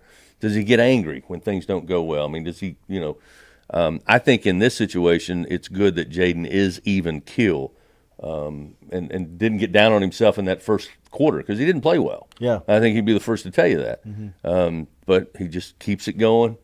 Finally hit the big hitter to Thomas, and then, you know, got Brian and Malik involved, and that's a tough offense to defend no matter who you are. Yeah, the big play has made LSU universally, like, feared, right, offensively. I think 3 weeks in a row, your stat line says that Brian Thomas and Malik Neighbors are your best players, and that's a scary scenario for LSU, right? Yeah, absolutely. I mean, when you look at 2 guys that are putting the numbers up, I mean, I'm not trying to compare them to Justin Jefferson and Jamar Chase, but the numbers are there. Which, if you're even in the same zip code as those 2, you're doing something right. And, you know, I think the emergence of Logan Diggs, you know, it's not gangbusters yet from a running perspective, but it's getting there. And, you know, it's interesting because, you know, preseason it was about, hey, can we find the one guy that separates themselves in this running back room? And that would be great. And maybe Logan Diggs in 2 weeks, that's who we're talking about, you know. And right now he is getting the majority of carries.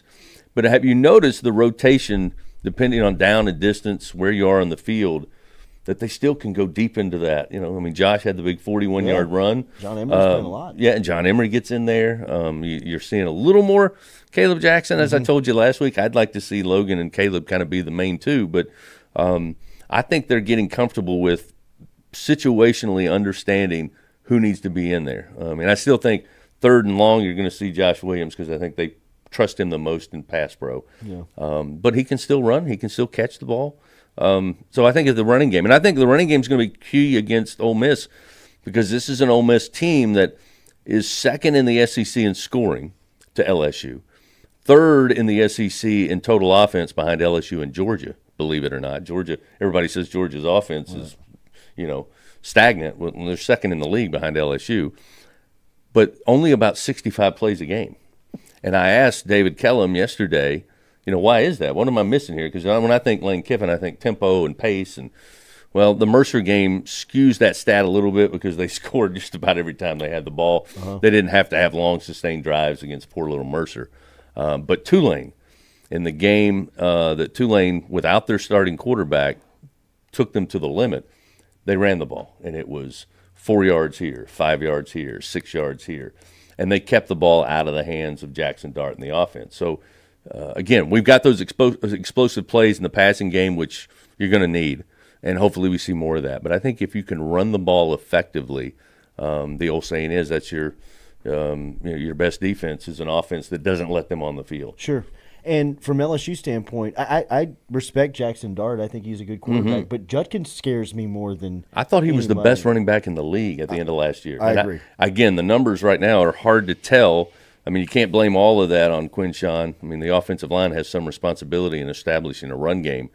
But, I mean, you look at the numbers, it's like games where he's got 13, 14 carries and like 40 yards. Right. Against – They needed to win that Tulane game, and they fed him. Yes. You know? Yeah. I mean – you know, outside of Alabama, you look at the game against Mercer, you look at the game against Tulane, which he got a little more involved as they got the lead and pulled away. But you would think against everybody but Alabama, he would have huge numbers. So I hope they haven't figured it out this week. I agree with because when he's on, he's tough. I agree with you. Chris Blair, every week, compliments of Carriages. You see the shirt that he's got on. They have that alternate LSU logo. It's my favorite, man, the state with the tiger head and the state and the block lettering that you can find over there at Carriages. Will and the crew do a great job. They're over at Jefferson Highway Shopping Center here in Baton Rouge. You can find them on Facebook. They're online, carriagesclothier.com. if you want to search them on the web. Have a great call. Yeah, man. Weekend. Yeah, I'm going to stop by see Will today. I'm going to go with the old 90s alternate logo. The one you think of Shaquille and those guys. Yeah. Chris Jackson. I'm going to rock that up there. Speaking of basketball, what do you make of this week on campus of the defending national champs practicing their debut, making their practice debut in front of 2,000+ fans? We knew there was going to be, some excitement, but, we're right across the street. Our office is across the street from the Marriage Center. It's like a parade on a And Monday. at like 1:30, there's just this mass of humanity going into the PMAC, and I had forgotten. Right. I thought, what is going on? And they were like, oh, they're about to start their open practice. And there was a little under 3,000 people on a Monday? On a Monday. At 1:30? The same thing that you did. I was leaving the press conference. Yeah. I was leaving Brian Kelly's press conference, and she was walking in. Yeah. And when you stepped out outside campus, you were like, it's different. What's going on? Yeah, like, no, it was almost like a game day. Yeah, right. I mean, it was Cop wild. was like, I was like, what are you doing here? Why are you working right now? He was like, crazy people coming to watch them practice. I was like, does anybody work here? Yeah, I was like, oh my God. Yeah, man, it's real, dude. Yeah, and, it is. I was talking real quick. I was talking to Yeah, Sean yeah. Hudson, the soccer coach, and they're having a great season. Early start to the conference. They got 2 wins. Went to Georgia and beat Georgia. It was number 22, I think, and then won Sunday against Mississippi State at home. And I asked her, I said, we talk about what it is to be a Tiger right now and LSU athletics as a whole. Right.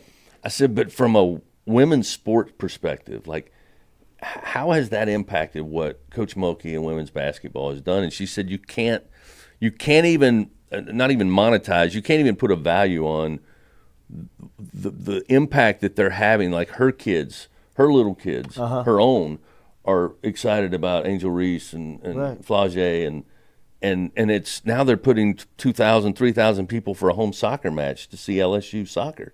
And the impact that women's basketball has had, not just as the totality of LSU athletics that right now has a ton of momentum, just what it's done for women's sports and putting them in the forefront. I mean, I think when, down the road, years from now, we'll look back at this and Kim Mulkey and women's basketball, I think you can point to it and go, that's a moment where it helped elevate all of women's sports. And I Right. think the coaches at LSU realize that, which is a good thing.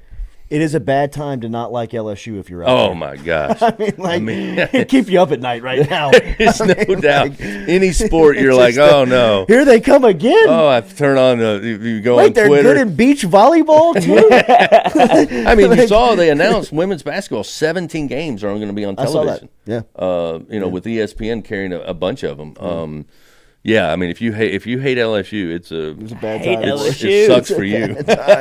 Chris Blair is going to be on the call Saturday. The Voice, he will be on 3 o'clock, or the LSU Sports Radio Network will be on 3 o'clock before the 5 o'clock kickoff. He, Doug, Gordy, and the crew will take over from Hunt, Marlon, and Brandon Taylor, who do a phenomenal job each Saturday getting us ready to listen to LSU football on the network. Chris Blair every Thursday here with us. Compliments of Carriages. We'll be back and close it out here on the Jordy Culotta Show here on this Thursday. Give us a like, share, comment before we get out of here.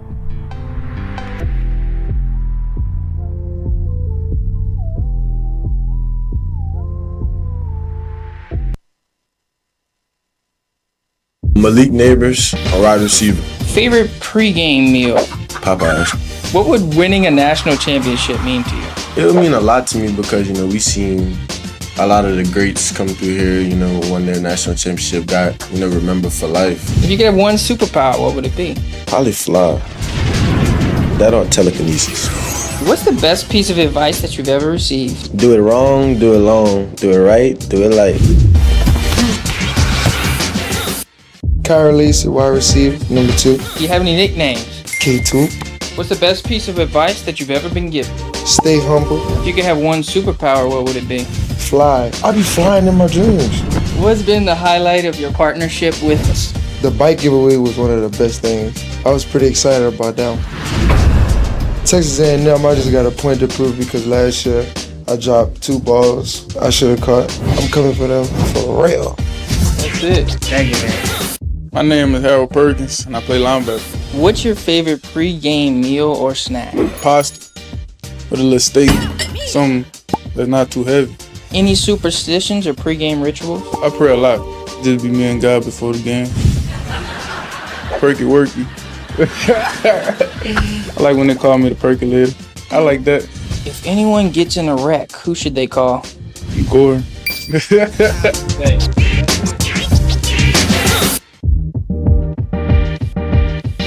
Where were you born at, Greg? Hattiesburg, Mississippi.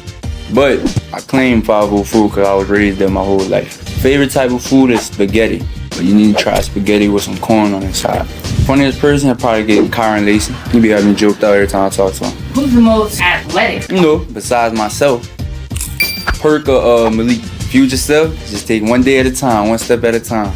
If you're doing something, just be where your feet are. Make sure you give 100% effort. What is something on your bucket list? Win a Super Bowl. That's definitely on my bucket list. If you could have one superpower, what would it be? Time traveling. Who's the fastest on the team? Like in a short span, I would say quick trigger, I'm taking Perk. One thing most people don't know about me, probably that I moved 12 times growing up, 12 different states. Who's the most savage on the team? Mason Smith. Mason Smith, definitely. And who gets it done? Gordon. Thank you, man. That's great. Emery Jones, right tackle. What's the best piece of advice you've ever received? Got it from my mom, and she just told me, always keep your head on the swivel. Favorite subject? Math, easy. I kind of keep it light. Give me some type of red beans or something like that, throw a little cornbread on the side. Light with red beans. Yeah, just a little bit. I am superstitious. I got some PSDs that's purple and yellow and white. I wear them every game. I feel like they my lucky draws, and you know what I'm saying? I'm going to keep doing it. Let's be special. Let's be strong. Let's smell greatness from the top. 1, 2, 3, 4, 5, 6, 7, 8, 9,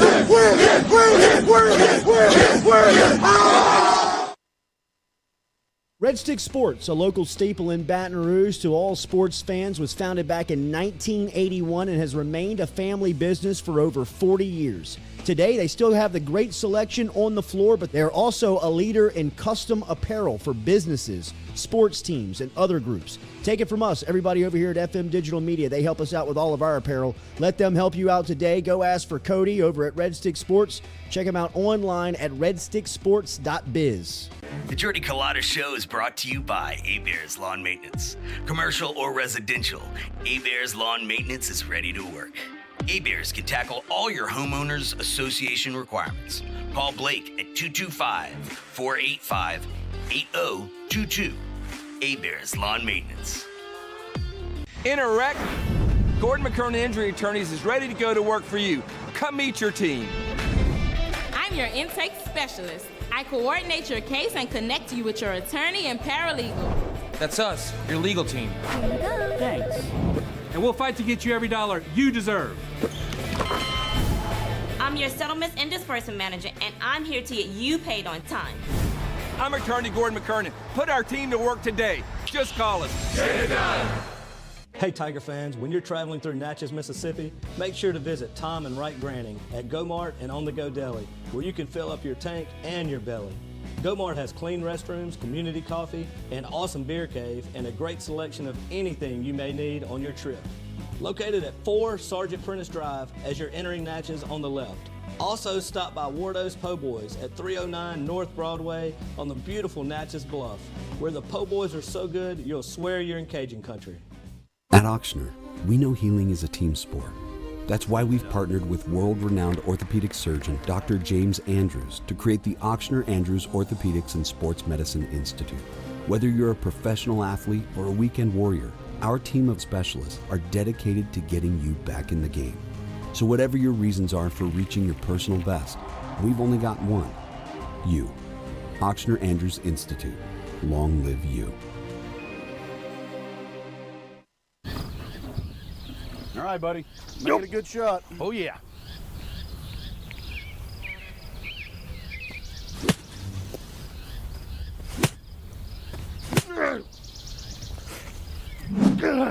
Sticking the roof in. For a hole in your roof, for a whole new roof, go roof. Roof, roof, go roof. Hey, Greg, the roof up? Roof's up. Roofs up. Roofs up. Roofs up. Roofs up. Roofs up. Beautiful roof every single time. True. Phil's Oyster Bar, a staple of South Louisiana since 1945, located in Southdown Shopping Center and online at philsoysterbar.com. If you log online, you can learn about the private party schedule, the catering menu, and even order online. Daily lunch specials Monday through Friday. Learn about the history when Gus Piazza took it over in the early 70s, made it an absolute stop-in for everyone who came through Baton Rouge, and now Anthony, his son, carrying on the tradition. Phil's Oyster Bar, Southdown Shopping Center, and online, philsoysterbar.com. Let's be special. Let's be strong. Let's spell greatness from the top. 1, 2, 3, 4, 5, 6, 7, 8, 9,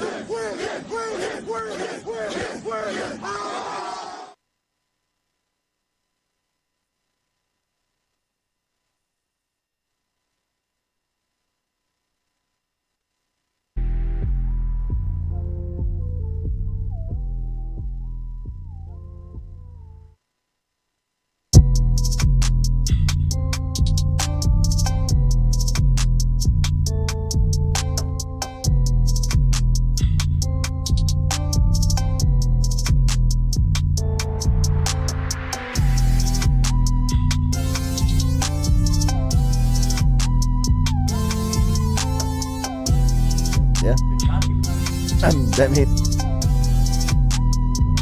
All right, welcome back. Jordy Culotta Show, as always, brought to you by R&B Builders, live here on the campus of Click Here Digital on this Thursday as we get you set for LSU Ole Miss this weekend, and just reminiscing on some of the classics in this series that we've witnessed. I mean, there's so many that have come way before us, including the game that'll always live on and I guess probably be the benchmark, the cover of the book, right? Billy Cannon. In fact, it's right here over our right shoulder.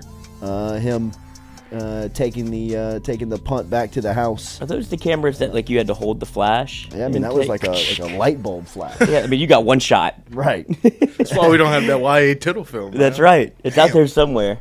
Somebody's brain. But I mean, some of the classics in this one. We mentioned the Eli Manning one, right? The Manning trip, as I believe that team is being celebrated. He's going to be there this weekend. 20 years of the national champions for LSU means that it was 20 years since that classic game was played in Oxford.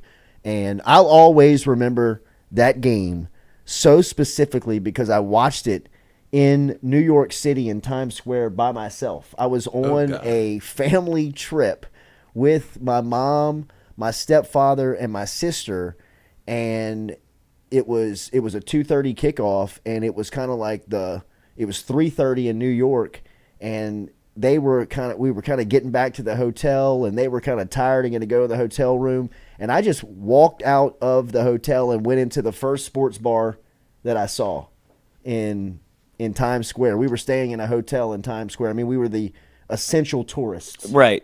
I mean, like this is New York City. Absolutely. I mean, we're there in late October, and I settle into this little dive in New York right off of Times Square, kind of like on a little side street, and end up having just one of those great experiences of watching a game and people being like, why do you care so much about this game? Ask the bartender, like, can you put it on the and and this time I'm like still like kind of a drinker, you know what I mean? I'm smoking cigarettes. I mean, like, just like know everything about LSU football, like mesmerizing this guy behind the counter. And like by the third quarter, I've got like a little crew, right, you know, with me that has like stayed in and like gotten into because it was such an epic game. I mean, it was like a heavyweight fight. I mean, it really was. Still to this day, Michael Clayton, we had him on a couple of weeks ago and talked about that game.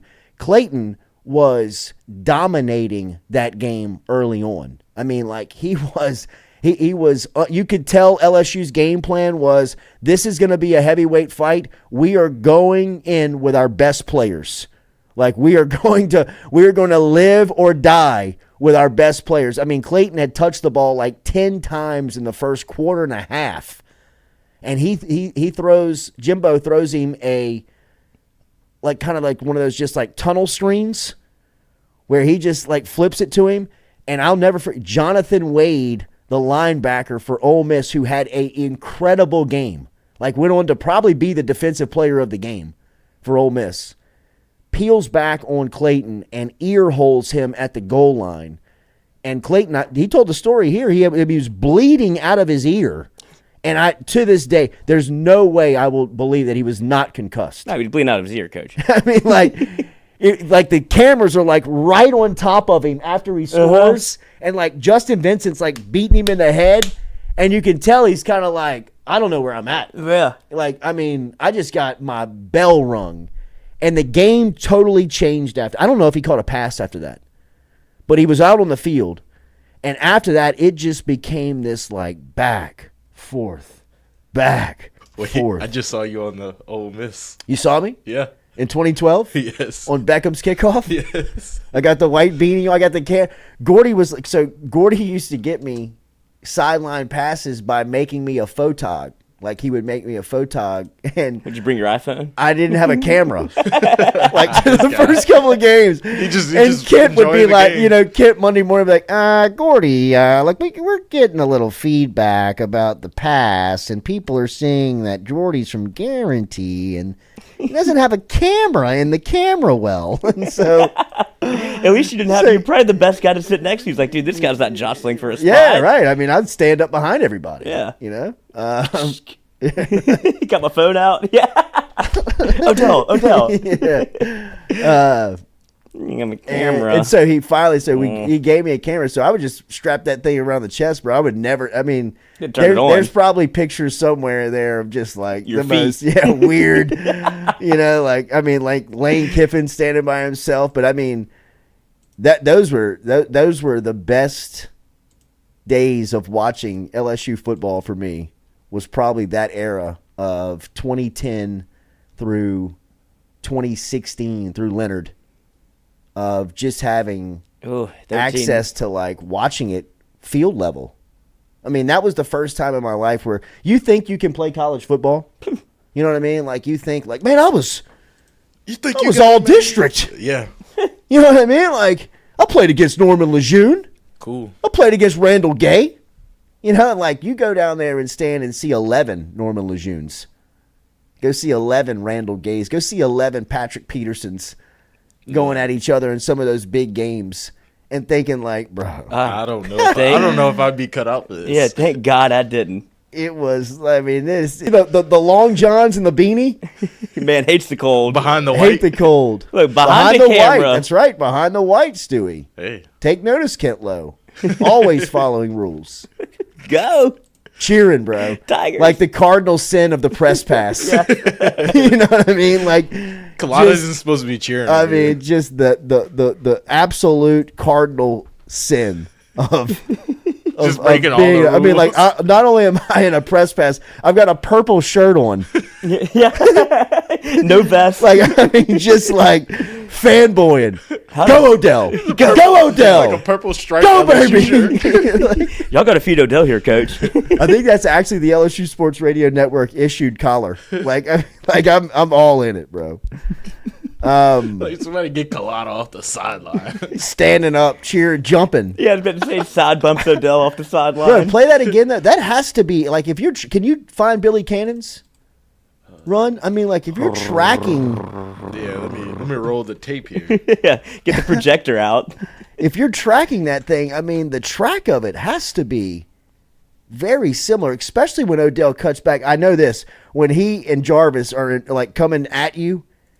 And I'm like, they were flying. Odell was flying down the sideline when he was running at us. Oh, but you knew it was housed after the hurdle. Mm-hmm. When he keeps his feet, you're like, when he hits the sideline, he's gone. He's gone.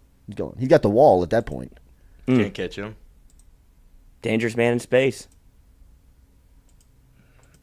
That was the side of the field. It was Stewie. And here we go. Billy Cannon back for the return. Bounces once. Dude, the most impressive thing is the official. Oh, you keeping up with him? Kick. It is kind of similar. Zip. Watch the official. Oh, running stride for stride step with for him. step with Billy. I mean, Billy at this point is like a 100-meter like national champ. 10-6. Back that up, Stewie. One of those. There is like speculation on whether or not that guy snuck in the game. That referee. Wait, shit! Put him in pads and a helmet. Wait, he didn't look like it. Doesn't it look like it? Because look, if you notice, there is another referee that comes up, like on the side, like that would, I guess, like Look, see where he kind of like comes in. He kind of like turns. He came off the sideline. He kind of like comes off the sideline, and look, there's an official in the middle of the field, and then there's another one right here. The man snuck This is 1959, bro. I mean, like, you don't have an official for every player out there. And this guy is like running stride, like, attaboy Billy! Wait, go Billy, go Billy, go. Attaboy Bill! Go Billy, go Billy, go Billy. I mean, what is this? Hey, nobody behind you, Bill. You're good. You're good. Score. Jeez. He throws his hands No up. flags. No flags, Billy. No flags. I don't have one. Why do you not have a flag, bro?